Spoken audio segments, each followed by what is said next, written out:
India has begun voting in the world's largest election. Prime Minister Narendra Modi is seeking a historic third term in office on the back of growth, welfare, his personal popularity and Hindu nationalism.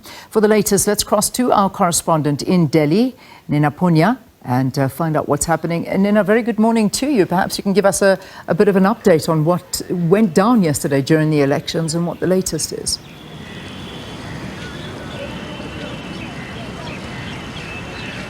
Well, this is the first of 7 phases that India will hold over the next 2 months. This is the longest election that the country has seen since it won independence from the British, since its first election. And it's also possibly the world's largest, like you said. We are seeing about 1 billion eligible voters who will come out over the course of the next 40 odd days. But in phase 1, which has gotten underway in the early hours of Friday morning here in India, we're seeing 102 constituencies going to polls. There are 166 million eligible voters in this phase alone, and this makes it the biggest of 7 phases that will be conducted. It's a massive logistical exercise, as you can imagine, because India's Election Commission says it wants to ensure every single voter in the country, irrespective of how remotely they are located, has the opportunity to cast his or her ballot. And they've used helicopters, boats, trains, even bullock carts in some instances to get voting machines to remote areas. The results, though, will only be announced on the 4th of June, and it's widely expected that incumbent Prime Minister Narendra Modi will secure a rare third term. It is a big moment for the country and perhaps precedent setting.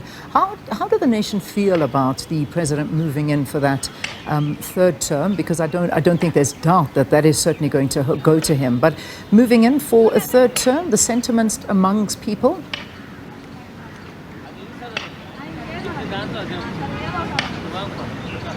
Well, you know, Mr. Modi has bucked all traditional norms in Indian politics, where anti-incumbency is usually considered a big problem, even at the end of one tenure. But he's been in power now for 2 tenures, for a decade, and he still remains highly popular.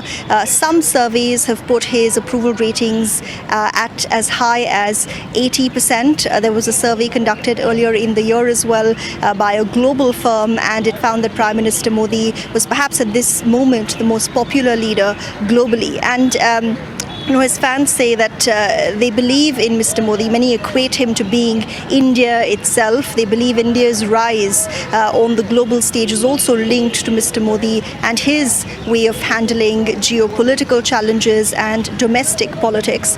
But, his critics are arguing that he's become an authoritarian leader. Ahead of this election, we've seen a crackdown on the opposition, with several prominent leaders from rival parties being jailed or defecting to Mr. Modi's party. And the opposition says this is a crucial election, one that will decide the fate of India's future, whether or not it remains a secular democratic party. It's a charge, of course, Mr. Modi is denying.